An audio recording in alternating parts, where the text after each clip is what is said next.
प्रदेश खबर में आपका स्वागत है। आज है 6 मार्च, दिन गुरुवार। खबरों की ओर बढ़ने से पहले एक नजर सुर्खियों पर। एसआईटी करेगी हाथरस भगदड़ मामले की गहन जांच। काउंटी ग्रुप पर आयकर विभाग की छापेमारी। बरेली में एक ही स्कूटी का 60 बार कटा चालान।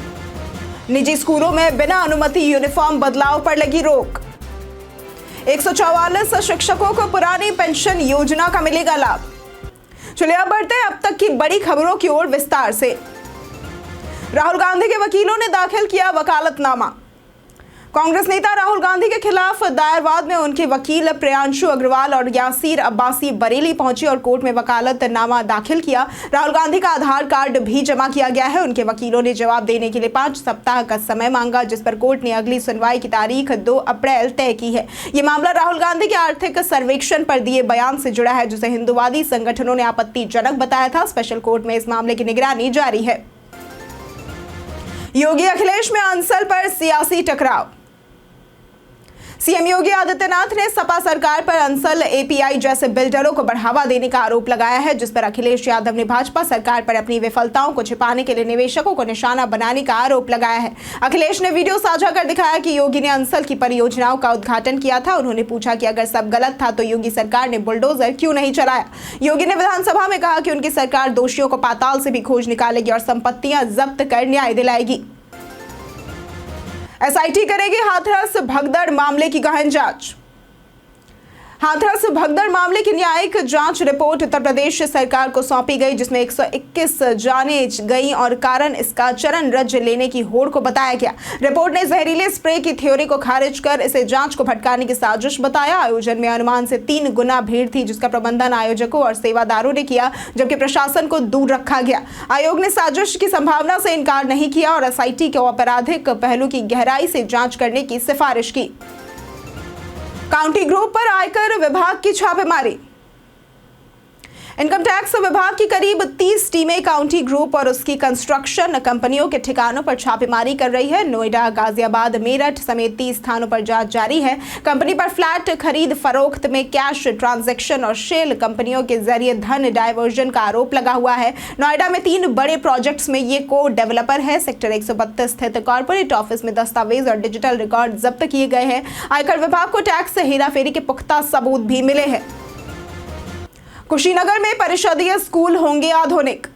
कुशीनगर जिले में परिषदीय स्कूलों को आधुनिक और बेहतर बनाने के लिए सरकार लगातार प्रयास कर रही है। पीएम श्री योजना के तहत जिले के 31 स्कूलों को विकसित किया जा रहा है, जिनमें 8 उच्च प्राथमिक विद्यालयों में 1.01 करोड़ रुपए की लागत से मल्टी स्टोरी बिल्डिंग बनेगी। इन स्कूलों में बाल वाटिका का निर्माण पूरा हो चुका है, जिससे प्री प्राइमरी कक्षाएं सुचारू रूप से चल सकेंगी। आधुनिक इंफ्रास्ट्रक्चर से इन विद्यालयों को कॉन्वेंट स्कूलों की तरह सुविधा युक्त बनाया जाएगा, जिससे गरीब बच्चों को भी बेहतरीन शिक्षा का अवसर मिल सकेगा। कोचिंग उद्घाटन में अपराधी बना chief guest.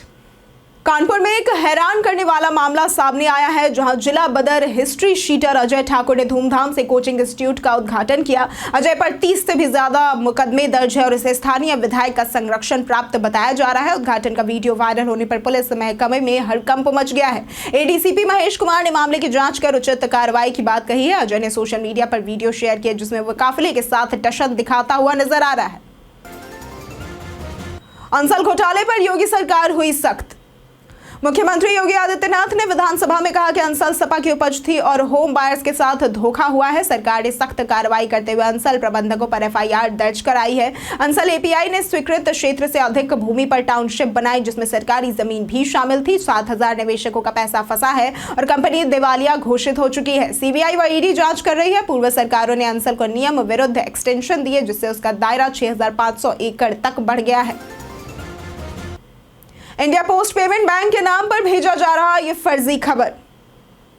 India post payment bank के कई खाता धारकों को एक मैसेज भेजा जा रहा है। इस मैसेज के जरिए कहा जा रहा है कि यदि आप अपने India post payment bank account पर अपने पैन कार्ड को अपडेट नहीं करते हैं तो आपका खाता ब्लॉक कर दिया जाएगा।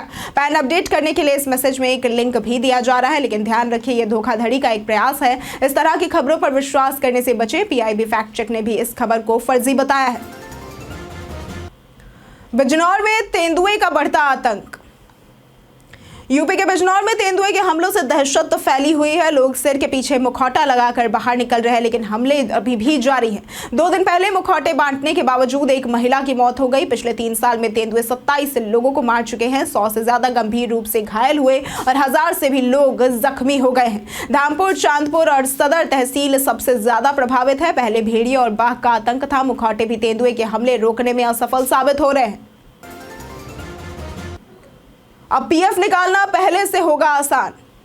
कर्मचारी भविष्य निधि संगठन अब अपने ग्राहकों के लिए पीएफ क्लेम निकालने की प्रक्रिया को और सरल बनाना चाह रहा है। रिपोर्ट्स के अनुसार ईपीएफओ जल्द ही यूपीआई प्लेटफॉर्म्स जैसे कि पेटीएम, गूगल पे, फोन पे के माध्यम से पीएफ विड्रॉल की सुविधा शुरू करेगा, जिससे फंड ट्रांसफर की प्रक्रिया तेज और सुविधाजनक हो सकेगी। इस नई पहल के तहत ग्राहकों को जल्द से जल्द उनका पैसा मिलेगा। ईपीएफओ भारतीय राष्ट्रीय भुगतान निगम के साथ मिलकर इस सिस्टम को लागू करने की तैयारी में है। इसके अलावा ईपीएफओ एटीएम से पीएफ निकासी का सुविधा पर भी काम कर रहा है, जिससे कर्मचारियों को और भी आसानी होगी। वृंदावन में 11 दिवसीय होली महोत्सव की धूम। श्रीधाम वृंदावन के राधा निवास क्षेत्र में श्री श्यामा श्याम चैरिटेबल ट्रस्ट द्वारा 11 दिवसीय होली महोत्सव धूमधाम से मनाया जा रहा है। 4 से 14 मार्च तक आयोजित इस उत्सव में गोवर्धन जी की बड़ी व छोटी परिक्रमा, पंचामृत अभिषेक, 56 भोग व ब्राह्मण सेवा होगी। 108 ब्राह्मणों के चरण पूजन, श्रीमद् भागवत कथा व सांस्कृतिक कार्यक्रम भी होंगे। 13 मार्च को अन्नकूट महोत्सव व विद्युत संगोष्ठी होगी, जबकि 14 मार्च को फूल डोल महोत्सव के साथ समापन होगा। झांसी स्टेशन पर ट्रेन से 90 किलो चांदी हुई जब्त। झांसी स्टेशन पर सुरक्षा बलों ने समता एक्सप्रेस के जनरल कोच से 90.5 किलोग्राम चांदी पकड़ी। नागपुर से आगरा जा रहे यात्री राहुल के पास से 2 बोरियां और एक बैग में चांदी की सिल्लियां और पायल मिली। चेकिंग के दौरान वो कोई वैध दस्तावेज नहीं दिखा सका। राहुल ने बताया कि वो केवल कोरियर का काम करता है और चांदी किसी बड़े व्यापारी को सप्लाई की जानी थी। जीआरपी और आरपीएफ ने माल जब्त कर वाणिज्य विभाग की मौजूदगी में जांच शुरू कर दी है। बरेली में एक ही स्कूटी का 60 बार कटा चालान। बरेली में एक स्कूटी चालक जिसका वाहन नंबर UP25BF2568 है, यातायात नियमों की लगातार अनदेखी कर रहा है। बीते 6 महीनों में उसका 60 बार चालान कट चुका है। इनमें से ज्यादातर मामले बिना हेलमेट लगाने पर है। वो 60,000 रुपए का बकाया जुर्माना नहीं भर रहा है और ना ही नियमों का पालन कर रहा है। ट्रैफिक पुलिस ने उसका ड्राइविंग लाइसेंस निरस्त करने की प्रक्रिया शुरू कर दी है। बरेली में ऐसे 16,565 वाहन चिन्हित हुए हैं, जिनके 3 या अधिक बार चालान कट चुके हैं। लखनऊ के अस्पतालों में बढ़े वायरल इन्फेक्शन के मरीज। बदलते मौसम के कारण लखनऊ के अस्पतालों में मरीजों की संख्या तेजी से बढ़ रही है। बलरामपुर सिविल और लोकबंधु अस्पतालों की ओपीडी में 3 दिनों में 32,000 से भी अधिक मरीज पहुंचे। इनमें खांसी, जुकाम और बुखार के मामले ज्यादा है। विशेषज्ञों के अनुसार वायरल इन्फेक्शन का असर 3 से 5 दिन तक रहता है, लेकिन कुछ मामलों में संक्रमण गंभीर हो सकता है। डॉक्टरों ने बुजुर्गों, बच्चों और कमजोर इम्यूनिटी वालों को सतर्क रहने की सलाह दी है। सेल्फ मेडिकेशन से बच्चे और बुखार 2 दिन से ज्यादा रहे तो डॉक्टर से परामर्श जरूर लें। रेलवे अफसरों ने बेचा लोको पायलट का परीक्षा पेपर।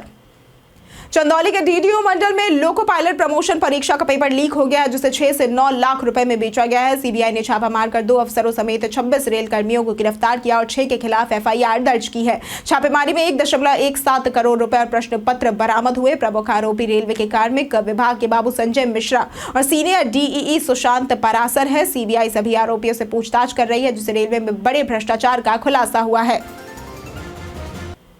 नोएडा की व्यू नाउ कंपनी का बड़ा घोटाला आया सामने।